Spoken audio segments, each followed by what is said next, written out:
ఈ మెసేజేనండి మన దేశానికి స్వతంత్రాన్ని తీసుకుని రావటంలో కీలక పాత్ర పోషించి దేశ ప్రజలందరినీ ఒక్కటి చేసి దేశం కోసం పోరాడిన వారిలో మొదటి స్థానంలో ఉన్న ఎవరిని మనం అందరం కూడా పిలుచుకునే జాతిపిత మహాత్మా గాంధీ గారికి స్ఫూర్తినిచ్చిన, ఆయనకు ఊపిరి పోసినటువంటి ప్రసంగం ఏదన్నా ఉందంటే ఈ కొండ మీద ప్రసంగం అని ఆయన స్వయంగా రాసుకున్నాడు పుస్తకంలో. ఇందులో ఉన్న మాటలు ఏంటంటే గాంధీ గారికి స్వతంత్రం తీసుకురావడానికి స్ఫూర్తినిచ్చింది.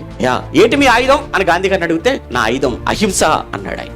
మీకు ఎక్కడిది అహింస అనే ఆయుధం? బైబిల్. అంతేకాదు, సాత్వికులు ధన్యులు, మీరు భూలోకమునే, అమ్మో సాత్వికముతో ఉంటే భూలోకాన్నే స్వతంత్రించుకోవచ్చు అన్నప్పుడు ఈ దేశానికి స్వతంత్రం తెచ్చుకోలేవా మేము సాత్వికముతో అని కత్తి పట్టడానికి ఇష్టపడలేదు, కర్ర పట్టడానికి ఇష్టపడలేదు, బాంబు పట్టడానికి ఇష్టపడలేదు. వద్దు, కత్తి పట్టుకున్నాడు కత్తితో పోతాడు, బాంబు పట్టుకున్నవాడు బాంబుతోనే పోతాడు. ప్రేమ, యేసు ప్రేమ అనే ఆయుధాన్ని పట్టుకున్నాడు. ప్రపంచాన్ని జయించిన ప్రపంచ చక్రవర్తిగా ఈ రోజు కోటాను కోట్ల మంది గుండెల్లో యేసు కొలువై ఉన్నాడు. ఆయన ఏంటి? ఆయన ఏ దేశానికి చక్రవర్తి? ఆయన ఏమైనా అలెగ్జాండర్ లాగా జయించాడా దేశాలను? లేదే. లేదా బబులోను చక్రవర్తి నెబుకద్నెజర్ లాగా ఏమైనా జయించాడా? కాదే.